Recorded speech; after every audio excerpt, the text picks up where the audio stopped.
larger and more dangerous. Selamat datang pemirsa, kembali lagi bersama Kasih Fakta. Kali ini, kami akan membongkar sisi tersembunyi dari sebuah peristiwa besar yang sedang menjadi perhatian publik. Israel tidak lagi hanya mengancam rudal, drone, atau fasilitas militer Iran. Nama pemimpin tertinggi baru Iran, Mojtaba Khamenei, kini ikut disebut sebagai sasaran. Apakah ini sekadar perang kata-kata atau pesan bahwa pusat kekuasaan Teheran benar-benar sudah masuk radar Israel? Dan mengapa ancaman ini muncul saat Selat Hormuz kembali menjadi titik paling berbahaya bagi ekonomi dunia? Namun sebelum lanjut, jangan lupa tekan tombol like, subscribe, dan aktifkan lonceng notifikasi supaya Anda tidak ketinggalan fakta menarik yang akan kami ungkap berikutnya.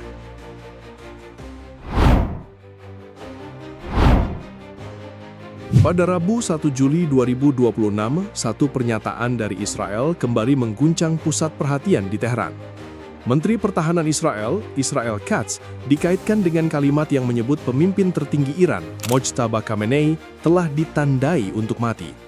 Tiga kata terakhir itulah yang membuat ancaman ini terasa berbeda. Selama berbulan-bulan, dunia terbiasa melihat konflik Israel dan Iran melalui gambar yang hampir selalu sama. Jet tempur melintas, rudal diluncurkan, drone bergerak di langit, pangkalan, gudang senjata atau fasilitas strategis menjadi sasaran.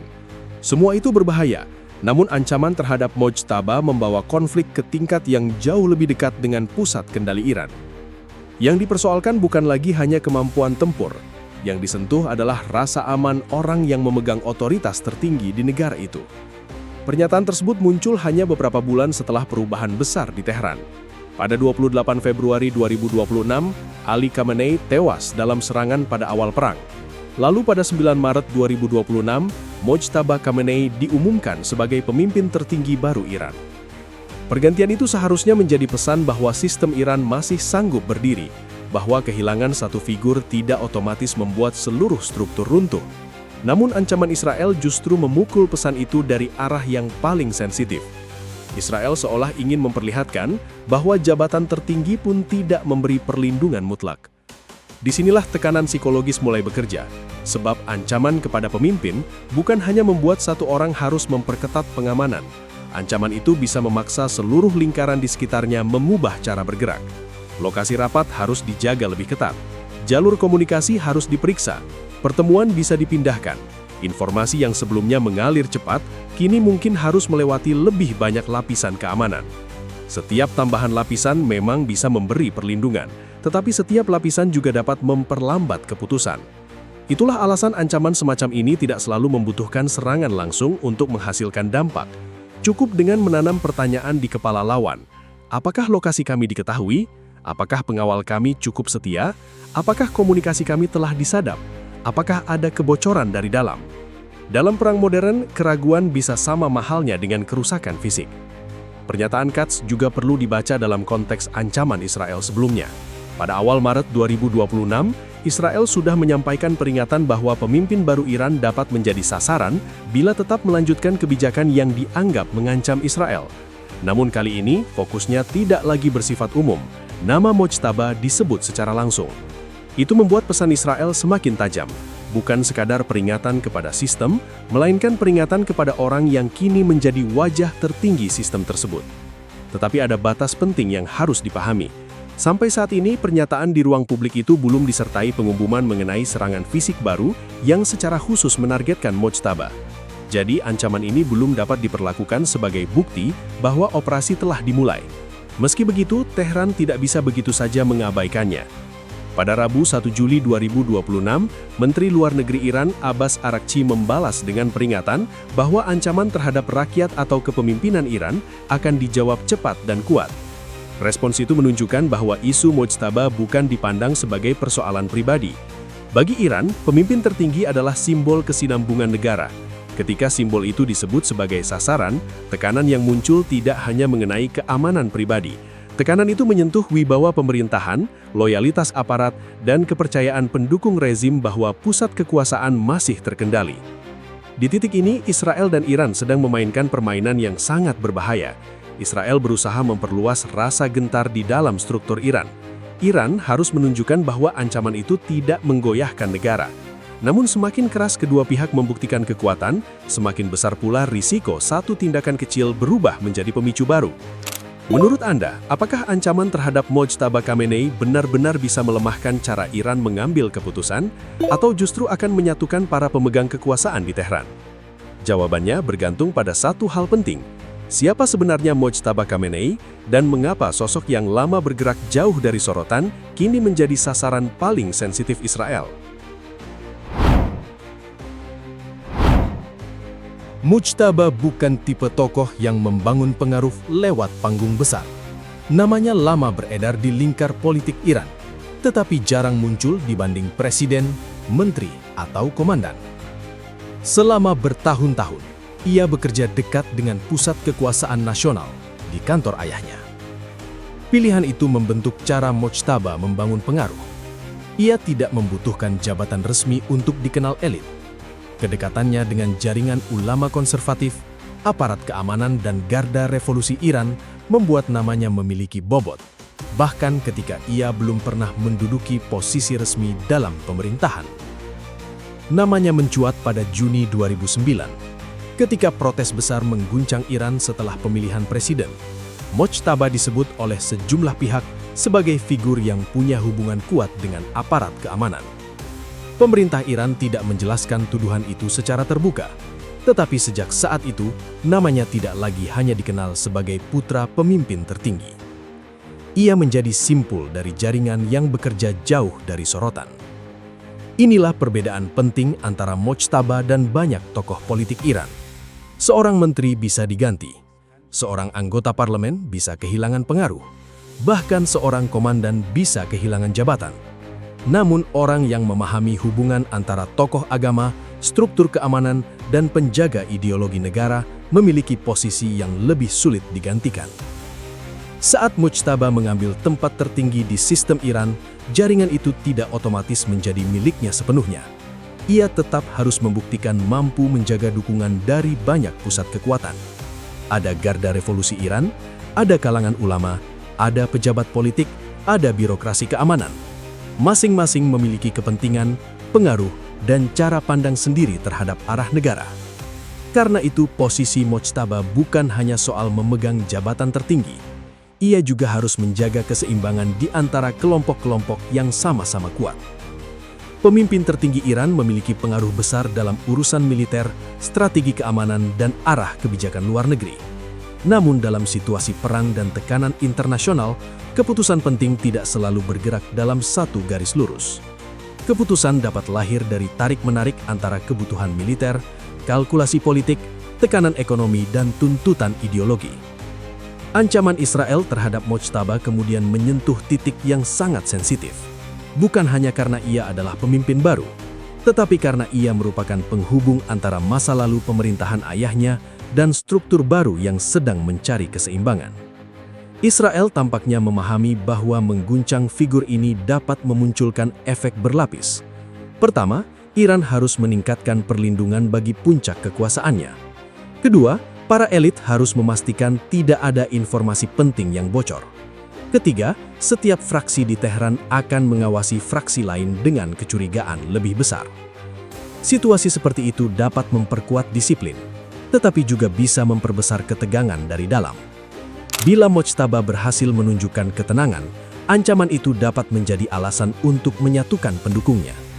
Namun bila ancaman ini memperlebar ketidakpercayaan di antara elit, Israel tidak perlu menembakkan satu rudal pun untuk menciptakan gangguan di jantung sistem Iran. Disinilah pertarungan menjadi rumit. Bukan sekedar siapa yang memiliki senjata paling jauh jangkauannya, melainkan siapa yang mampu menjaga rantai komando, kepercayaan, dan ketenangan ketika pemimpin tertinggi terus disebut sebagai sasaran.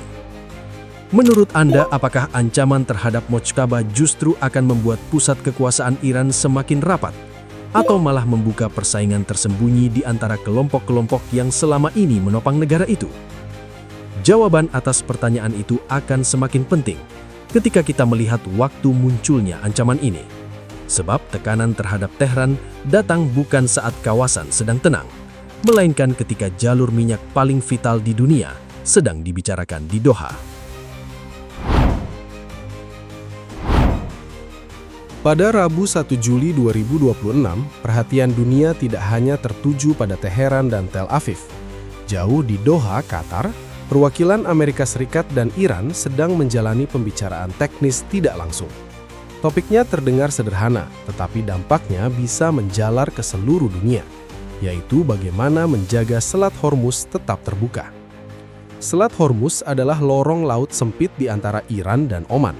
Sekitar 1/5 perdagangan minyak dunia melewati jalur ini. Kapal tanker dari Arab Saudi, Uni Emirat Arab, Kuwait, Irak, dan Qatar harus melintasinya untuk mengirim energi menuju pasar Asia dan Eropa. Karena itu, ketika kapal tanker ragu berlayar atau pelayaran diperlambat, dampaknya langsung terasa. Biaya asuransi melonjak, ongkos pengiriman bertambah, harga energi bergerak. Negara yang letaknya jauh dari Timur Tengah ikut menanggung tekanan. Pembicaraan di Doha pada 1 Juli 2026 berlangsung setelah kesepahaman sementara pada Juni 2026 membantu meredakan konfrontasi antara Amerika Serikat dan Iran. Namun ketenangan itu belum berarti persoalan selesai. Kedua pihak masih memiliki tafsir berbeda mengenai siapa yang berhak mengatur perlintasan kapal, bagaimana keamanan laut dijaga, dan apakah Iran dapat mengenakan pungutan ketika masa pengaturan sementara berakhir. Bagi Washington, Hormuz adalah jalur internasional yang tidak boleh dikendalikan secara sepihak. Bagi Teheran, perairan itu adalah kartu strategis yang tidak mungkin dilepas begitu saja.